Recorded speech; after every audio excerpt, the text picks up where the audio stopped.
एक नेक व्यक्ति तहज्जुद की नमाज पढ़ने के लिए रात के सन्नाटे में अपने घर से मस्जिद की ओर निकला। चारों तरफ गहरा अंधेरा था। रास्ते में चलते हुए उसे ठोकर लग गई और वह गिर पड़ा। उसके कपड़े मैले हो गए।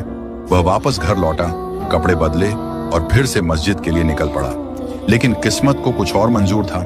रास्ते में फिर ठोकर लगी और वह दोबारा गिर गया। वह फिर घर गया, कपड़े बदले और पूरे हौसले के साथ तीसरी बार मस्जिद की ओर चल पड़ा। इस बार जब वह घर से बाहर निकला तो देखा कि दरवाजे पर एक आदमी हाथ में चिराग खड़ा है। उस व्यक्ति ने पूछा, आप कौन हैं?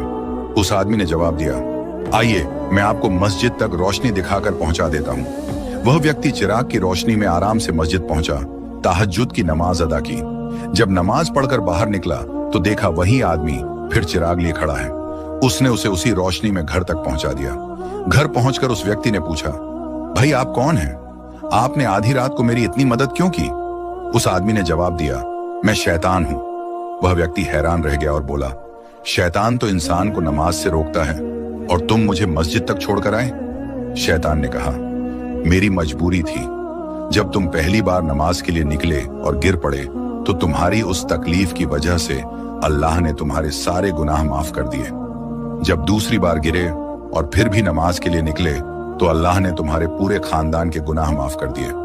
अब अगर तीसरी बार भी तुम गिर जाते तो मुझे डर था कि अल्लाह कहीं तुम्हारी वजह से पूरी बस्ती के गुनाह माफ न कर दे, इसलिए मैंने खुद तुम्हें मस्जिद तक पहुंचा दिया।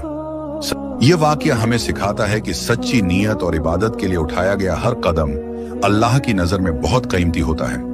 इंसान अगर ठोकर खाकर भी हार न माने तो अल्लाह उसकी मेहनत और सब्र को बेकार नहीं जाने देता।